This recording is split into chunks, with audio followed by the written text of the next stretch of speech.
MCU, and currently pursuing the PhD thesis at the Buddhist Study IBSC MCU Thailand.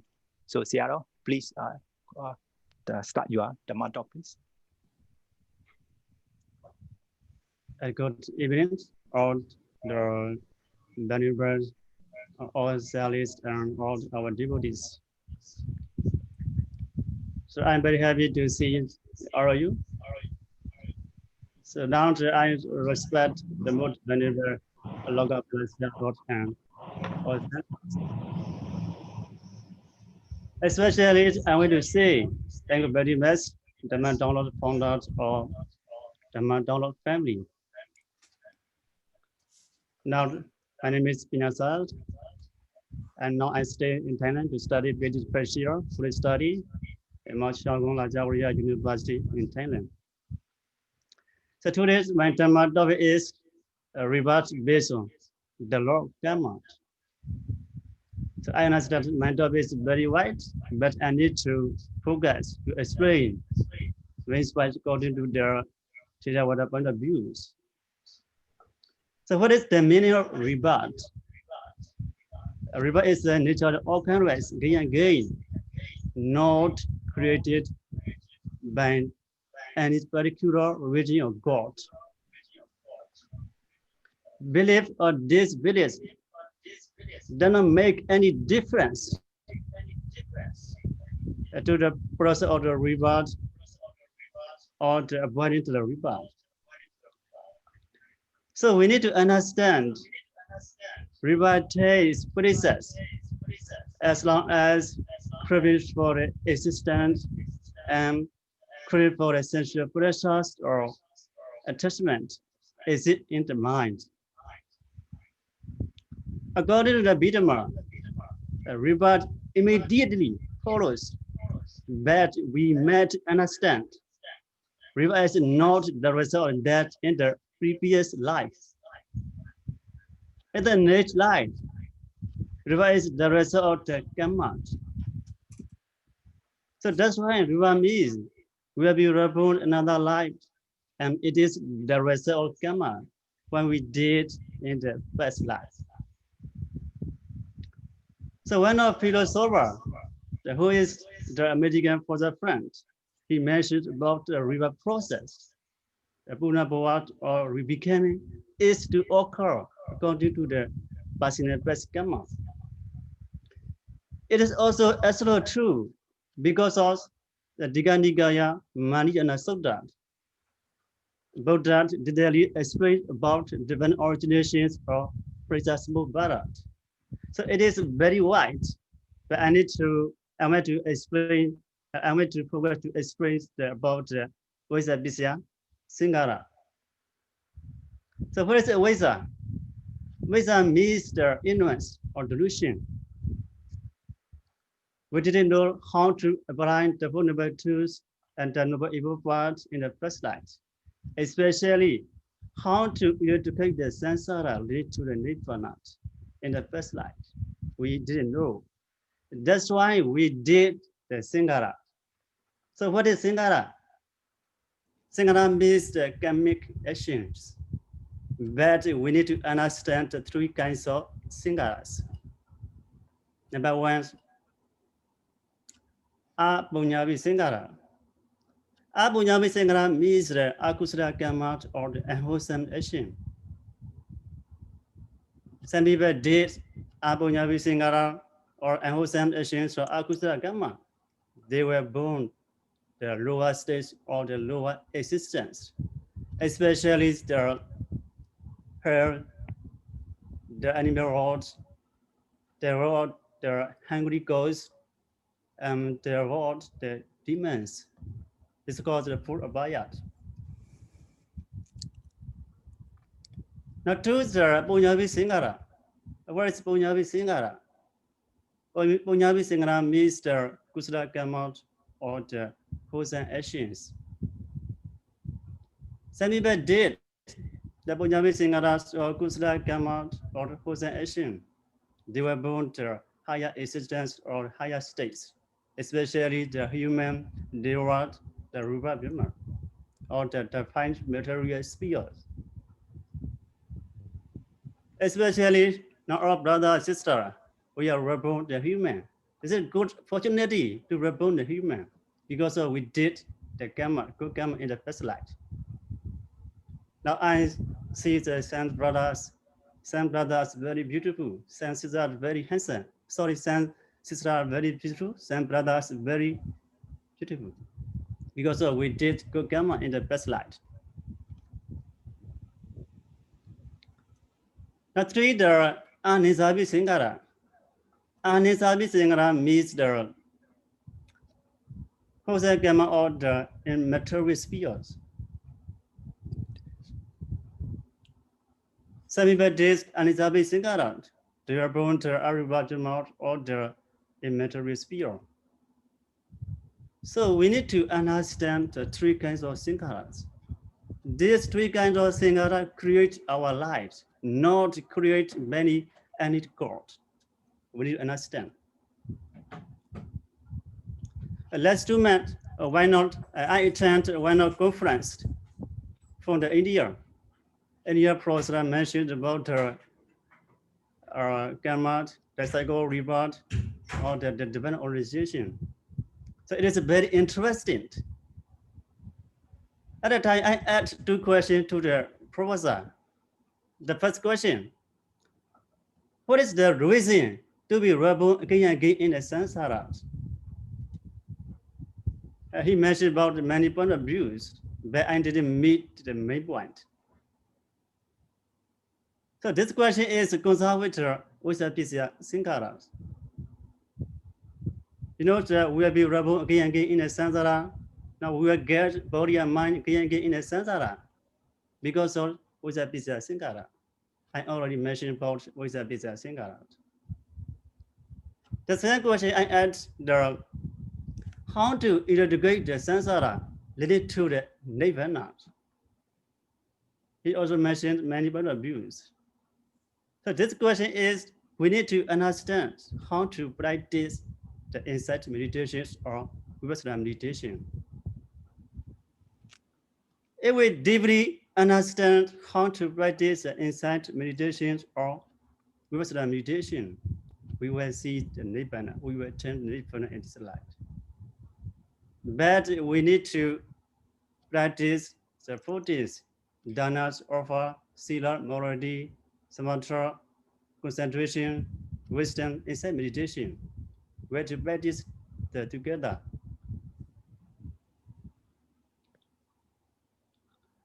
Now, we need to understand the Kamma process. What is Kamma? Kamma means something that is done or did. It is also mental state that is instrumented into the deed, good action, bad action, wholesome and wholesome. That's why Kamma means the mental state. It arises in the mind when people do some deeds. According to the Abhidhamma, Kamma is divided into the 4 types. Number 1, Akusala Kamma, unwholesome pollution. Number 2, Kamavasta Kusala Kamma, sentience wholesome pollution. Number 3, Rivavasta Kusala Kamma, wholesome Kamma of the fine material sphere. Number 4, Arivavasta Kusala Kamma, wholesome Kamma of the immaterial sphere. We need to understand the 4 kinds of Kamma. So personally, I want to say there 10 kinds of immoral actions, or the akusala Kamma, or the unwholesome actions. Paranipada, killing any living beings. Adina dana, stealing other properties. Kamma, sexual misconduct. These 3 kinds of actions are called the immoral bodily actions.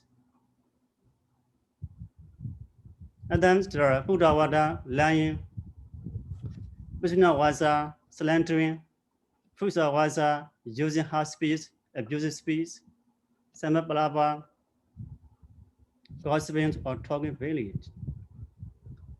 These four kinds of actions are called immoral actions. Then these are covetousness or planning to get the other properties unlawfully. Javada, planning to destroy other lives and other properties. Misadidis, wrong view. These three kinds of actions are called immoral mental actions. All these are 10 kinds of immoral actions. These 10 kinds of immoral actions concern with three rules: love, greed; Dodha, hatred; moha, interest or delusion. Kamma Nidana Sutta also mentioned about the three rules: love, greed; Dodha, hatred; moha, interest. If we have more greed, the more we have, the more greed, the more we suffer. The more we have, the more the hatred, the more we suffer. The more we have the ignorance, the more we have the lack of the wisdom. So that's why we need to reduce the three rules in our daily life. So these 10 kinds of immoral actions opposite are the 10th moral action called kusala kamma. So we need to understand the four types of kammas. So Advavasara kusala kamma and Ribhavasara kusala kamma. Each one to do the whole gamma or the fine material sphere or the whole the whole gamma or the immaterial sphere. You have to practice the samatha meditation. You got exhaustion or jhana. So we need to understand there are four kinds of gamma in the present light. Now I want to say the conclusion. Now I mentioned about the rebirth based on the law of karma. It is very important, not only the Buddhist people, but also the non-Buddhism. Because of the result of bad karma, they were reborn. The lower states or lower existence, especially for Abhayat. The result of the good karma, they were reborn to higher existence or higher states. Which existence do you want to go? The next slide, depending on your set. That's why we need to apply the good karma in our daily lives. So before go to bed, you have to practice the mindfulness meditations. After get you have to practice the mindfulness meditation, and then you can do the good action. So that's why every day we need to apply the good karma. Because of the good karma to produce a good existence. So that's why thank you so much for your attention, or my brother and sister. Thank you very much.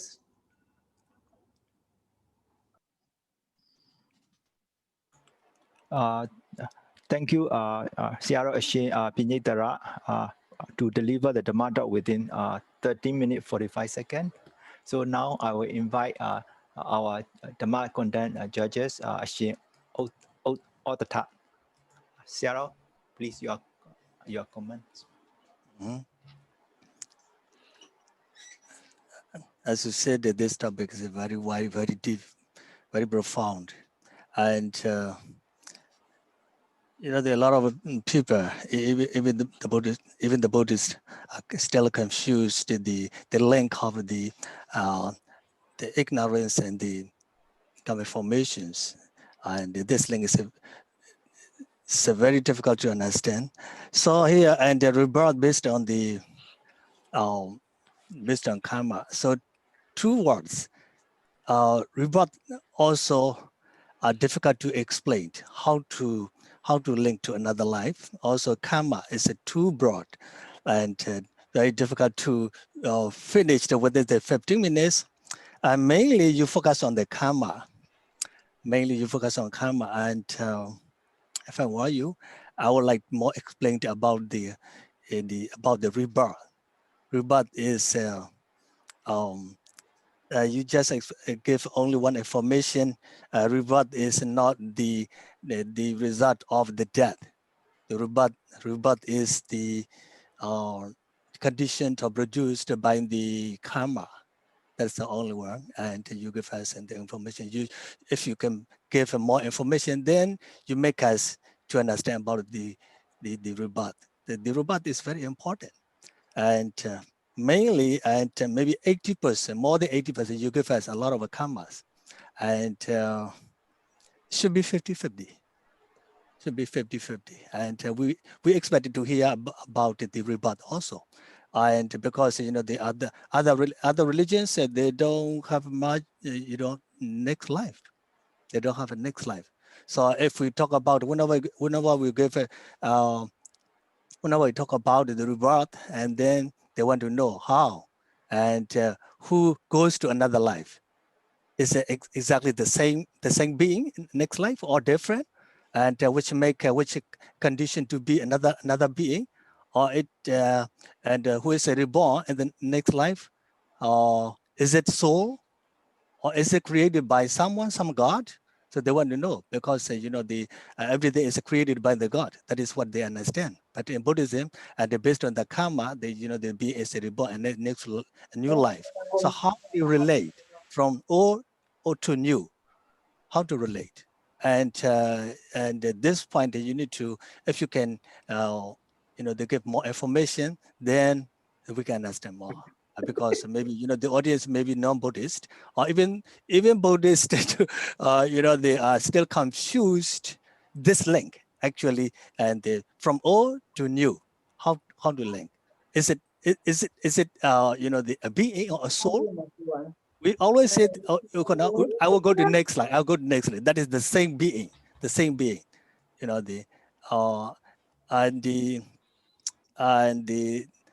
the text said neither same nor different, right? Neither same nor different. If you can focus on this point, and then your information may be much clearer.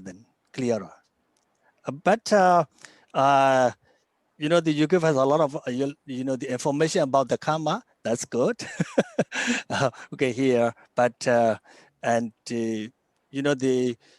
if you can they use a little bit less Pali words or technical terms, then lay people, the ordinary Buddhists can understand easily, because it's like giving a lecture in the Buddhist monk class. So use a lot of the Pali words and the Buddhist terms, and ordinary people may not understand what you mean, and because this is technical terms. If you give it a talk to the ordinary people, and the simple English and avoiding the technical terms, much better. But you can anyway. You give us a lot of information. Thank you so much for your Dhamma knowledge. Thank you, Seattle Ashe or the Tat. Now I will invite our the Dhamma content Seattle Lokapala Seattle Ashe Sakapala.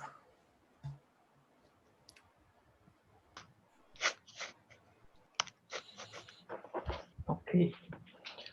First of all, the thing I like is you start with the smile. You start with the smile. Actually, this is a very important. It draw my attention because I can see your beautiful mind, and also I can see your gentleness in your speech along the way. So I think this is a very important as a Buddhist monk. So you start with the Dhammata with a smile, then also I can see gentleness in your behavior, the way you talk, and also intonation. So this is a very powerful and the quality of a Tamil speaker. I will see that. I will start. Then as Sarah Ponyuwasa said that you mainly focus on the theory of Kamma. But of course, if you talk 50-50, that will be much better. The thing I like is you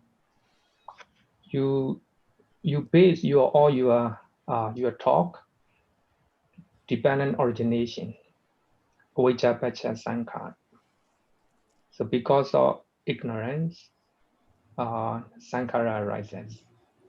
Another one, actually, today I got, actually this is from my point of view, then I like the way you translate the word Sankara. Commit actions. So this is a very beautiful term, I would say that. Normally we translate Kamma formation and also volitional formation like that. So you translate Sankara as a Kami actions. So this is a very strong and very easy to understand. And that is, I would say that is the main point.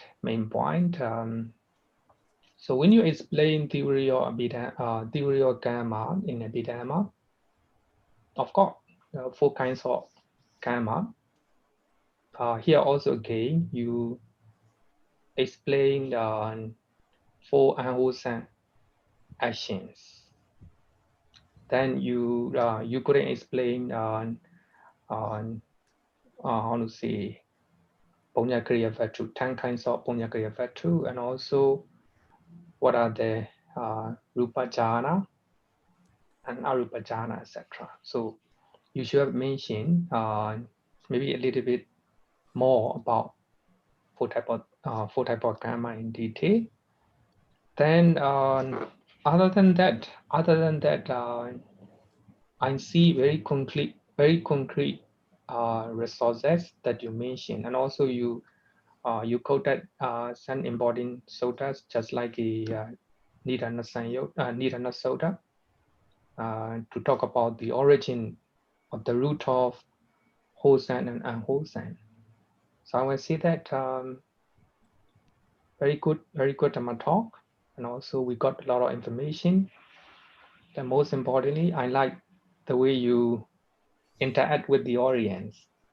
Then I can see a very active and also lively facial expression when you're talking.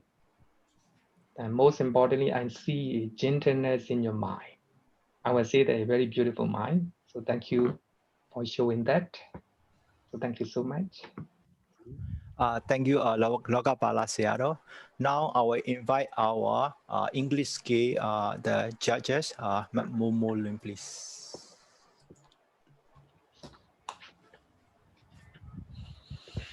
Hello, Seattle. Thank you, Emily. I thought it was a lovely talk because I could see your passion and I can see your conviction in your voice. So that was very good. Thank you so much. Now I will just give you some feedback regarding the language. Okay, so especially in English, pronunciation is quite important so that the audience can understand. And like I said last week also, it's basically the speech sounds. So sometimes, especially for Asian people, all Asians, they have difficulty differentiating TH, the, this, and then with the D, like this. So this will become dis. So there are some minor, differences, but this could be worked on with more practice. So pronunciation is number 1, especially like when you say rebirth, because the next point that I wanted to go on to is pace. Sometimes in your talk, when we are so passionate about our talk, we speak a little bit too fast, the speed. So when you kind of mumble the words, rebirth becomes like river. So we need to stress on the important, just the important words, the vocabulary, so that the audience can understand. So it's about pronunciation and pace. If you can just speak a little bit slower so that we can follow on the main points, that would be very good. And just one more, when you conclude at the end, instead of saying, I want to say the conclusion, because in the native language, that's very uncommon. So you can just say in conclusion, or finally, or to summarize, and you just go straight ahead into whatever you want to say. All right? But I thought it was a very, very good talk because of your conviction and your passion. Thank you so much, Ziara. Thank you, Momolwe. Now I will invite our another judge, Maso Molwin, for the English scale. Thank you, Seattle. That was a lovely talk as well. As for me, I would love to say what the first Seattle said, Seattle Otsota, about rebirth. I, for one, would love to have heard a lot more about rebirth, and I understand that that's a big question, especially in Singapore amongst my friends. A lot of people keep on asking about rebirth and what goes on and what doesn't. So that's a really great topic. It would be great if we could cover that again in the future. That would be wonderful. I saw so much of your passion in the way you were speaking. You had a very friendly demeanor. You had a very approachable demeanor, and that was wonderful. There was a lot of body language, a lot of expressive speech, which was really wonderful to see. So you were able to grab the audience's attention. That was wonderful. For me, the only thing was the same as in earlier, as in the speech, the pace of the way you were speaking was a little bit fast in certain areas. And with, in terms of the language, the vowels and the consonants, they make a really big difference when you're when you're giving us a talk. I needed, I think if you could focus more on your consonant sounds, all the g, t, all those M's, the ums at the end, if you could just practice on those sounds. And for the 5 vowels, the A, E, I, O, U in English, that is what really makes the biggest difference whenever we don't, even in Singapore, when we don't stress that sound, the ah, eh, you can have mixed words. So when it's a very, the topic was a very, it was a very informative topic with a lot of facts to try to understand at the same time. So it would be, I think if you could just work on the sounds, the pronunciation of the diction of those sounds. Great. Thank you so much. Okay, thank you, Maso Molwin. So now our next speaker.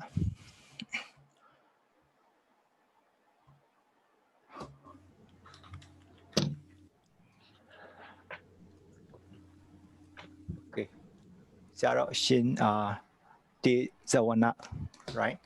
So Siaro Shin Te Zawana is a doctor, Shin Te Zawana. And the title today, Siaro will be talking is delivering is the difference between samatha and vipassana meditation. So Siaro is the age of 44 and 20. The Yahan War is 24. Education is Tatana Kasila.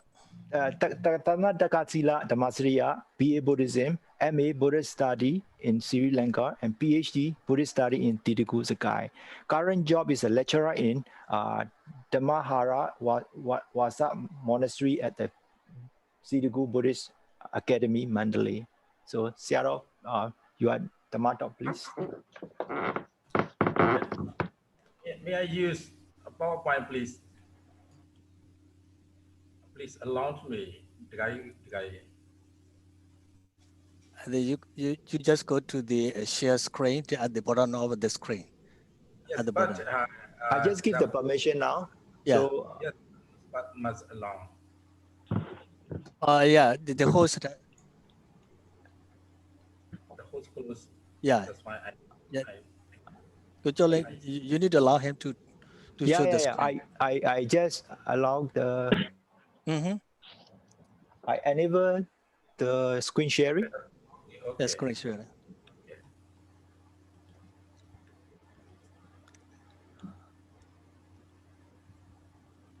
Okay. Okay, we can see.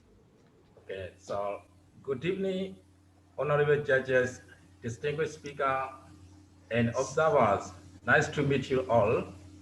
I'm very happy to have just this opportunity to talk about Dharma in English.